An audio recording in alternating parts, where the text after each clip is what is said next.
सबको जय मसीह की। परमेश्वर का हम धन्यवाद करते हैं।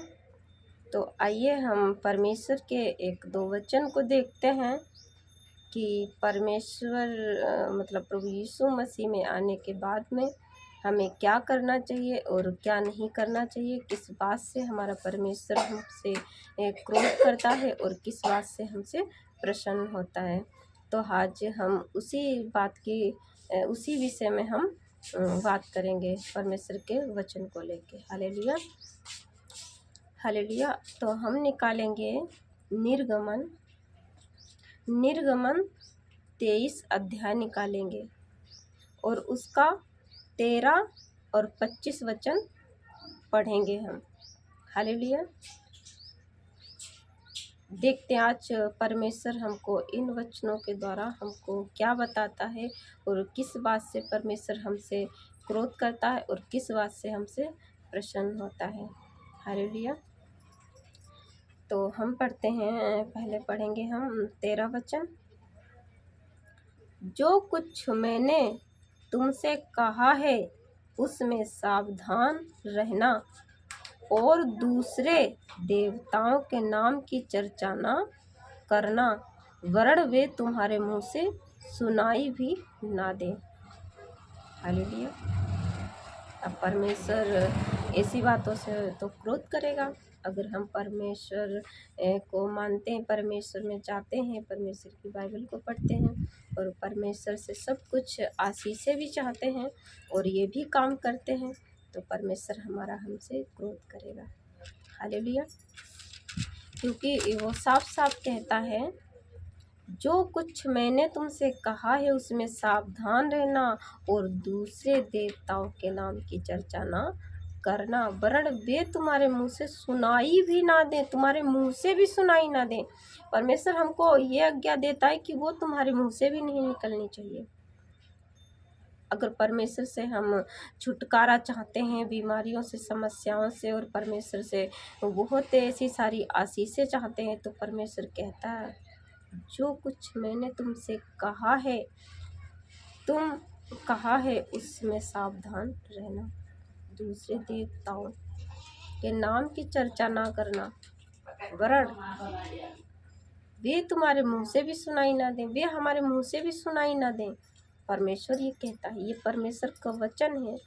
और हम लोग क्या हैं, हम अपने पास से कुछ नहीं कहते, क्योंकि ये वचन बता रहा है। क्योंकि अगर हम ऐसा करेंगे तो परमेश्वर हमारा हमसे क्रोधित होगा, क्योंकि हम दोनों नाव पे चल रहे हैं। और आगे परमेश्वर क्या कहता है, क्या करना चाहिए हमको। अब हम पढ़ते हैं कि परमेश्वर में रह के हमको क्या करना चाहिए। हालेलुया। 25 पढ़ते हैं उसी का। तू अपने परमेश्वर यहोवा की उपासना करना, तब वह तेरे अन्न जल पर आशीष देगा और तेरे बीच में से रोग दूर करेगा। हालेलुया।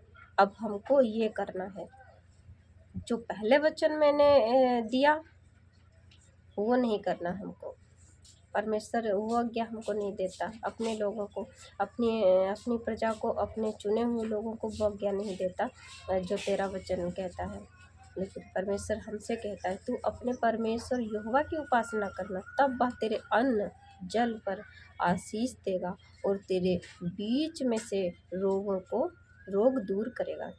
तब हमारा परमेश्वर हमारे अन्न जल पर आशीष देगा और हमारे रोगों को हमसे दूर करेगा। हमारे बीच से सारे रोग, सारी समस्या, सारी मुसीबत, सारे कलेश, सारी चिंता, सब कुछ दूर करेगा।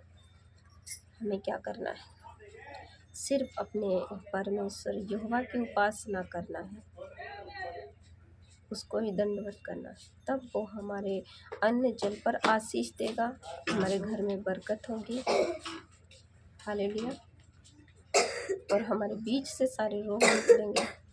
तो हमको परमेश्वर में रह के ये नहीं करना, जो कुछ मैंने तुझसे कहा है उसमें सावधान रहना और दूसरे देवताओं के नाम की चर्चा ना करना, वरन वे तुम्हारे मुंह से भी सुनाई नहीं देते। ऐसा करने से परमेश्वर नाराज होगा अगर हम दूसरे देवताओं की चर्चा करेंगे, उनको दंडवत करेंगे, उनकी महिमा करेंगे तो परमेश्वर हमारा नाराज होगा। तो परमेश्वर हमसे कहता है तो अपने परमेश्वर यहोवा की उपासना करना, तब वह तेरे अन्न जल पर आशीष देगा और तेरे बीच में से रोग दूर करेगा। हालेलुया। तो आज का हमारा यही टॉपिक था। और परमेश्वर का ये सामर्थ्य वचन हमको क्या नहीं करना चाहिए और क्या करना चाहिए, क्योंकि हमको परमेश्वर में रहकर यही करना चाहिए जो परमेश्वर चाहता है। हालेलुया। सबको जय मसीह की। God bless you. परमेश्वर सबको बहुत बहुत आशीष दे।